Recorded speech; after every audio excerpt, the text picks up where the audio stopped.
For me, it was a weight, for real. I was like, Stephen King, and especially these series of books. You know, I was like, how do you turn these series of books into a film? But the truth is, you know, the reaction from his fan base is really, really healthy, really good, Yeah. positive for the film, positive for the casting. You know, so, you know, we're really, really excited about showing them what we've done. We knew we were stepping into something that already had its DNA, you know? At the same time, it was already built to succeed. It was already, it was clear. People have been trying to tell the story the right way for years. We hope we did. So we had good momentum going in it.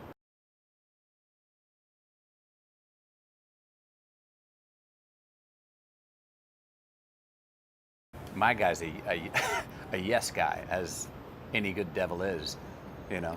Gets you in the yeses, not the nos. The excess of the yeses. And so, I know what you're talking about there. yeah. Kiss that fire and walk away whistling.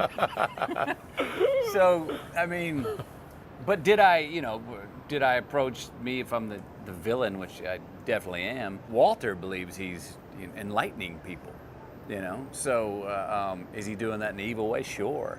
Is he doing that by exposing people's hypocrisy? Sure. Is he doing it by torment? Is he doing it by this relationship that Walter has with Gunslinger? It's partially a really sick little love story. Want you to stay alive. Want you to get close.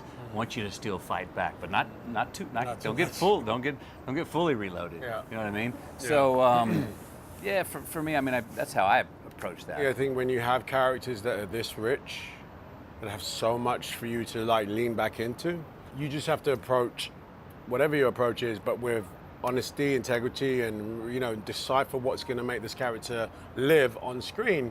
In my case, there was a lot of actual physical preparation. Is the last in the line of a phenomenal set of dedicated security guys that use guns, and so I had to learn how to do that really well.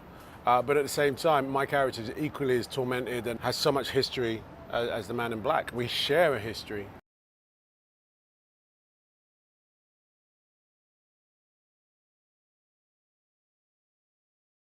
Good versus evil Yeah. of mythic proportions. Yeah.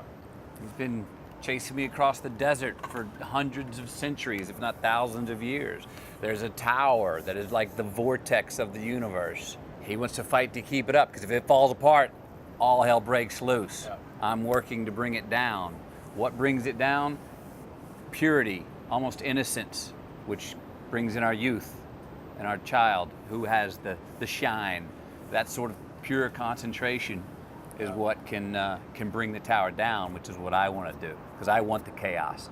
I want to unleash the lashes and the fangs and let it all be chaos. When the audience joined the story in this film, this has been going on. This is a 900-year war, okay? I'm the last guy standing, trying to protect the tower. And the man in black, no disrespect, but, the Crimson King is the man. The man in black's still like, I'm working for the Crimson. I'm gonna get as much purity, sir. I'm gonna bring that tower down for you, even though we've been doing this for 900 years.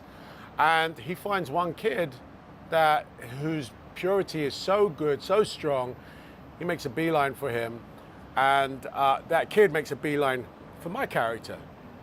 And so we all meet up. Well, Right. for the first time in many, many years, the man in black and the gunslinger meet up.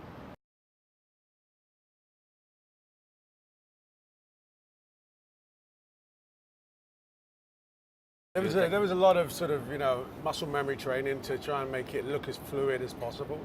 The guns are really long and heavy.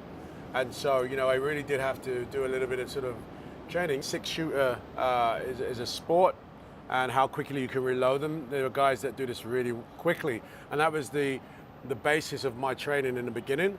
But of course, there was a certain amount of movie magic that happens to make that look as slick. But when you see the actual physical running around and shooting and aiming and pointing especially, that was all part of the training. And it was a lot of fun. You said earlier, this is a really agile hero. Yeah, my guys are... You were off your feet, on your feet, somersaults, head over heels. I really look forward to doing that.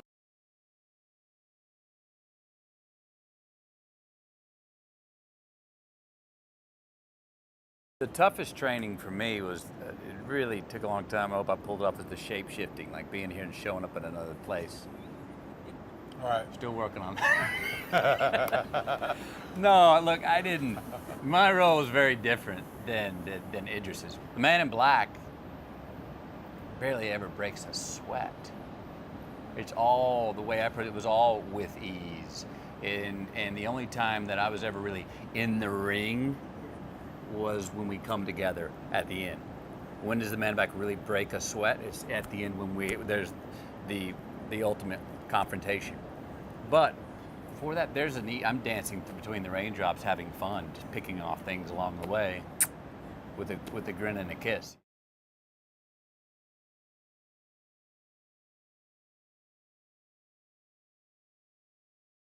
When he's working, he doesn't really like to party too much, I suppose. I don't know if that's changed. I don't. No, I'm not on school nights. I go straight home. You go straight home. So what I learned about him is that, when I did get to just hang out with the man and just talk, super engaging, super real collaborative process. It was really beautiful to do that. You suspect that if a man doesn't like to, fraternize with the other guys too much, he's going to be closed off. But actually, Matthew was really open, warm, and really good to work with. Yeah. Well, did you know that he has an undefeated Muay Thai career? This is true. Undefeated. Wow. Never been beaten. Fact? It's fact. Undefeated. Undefeated.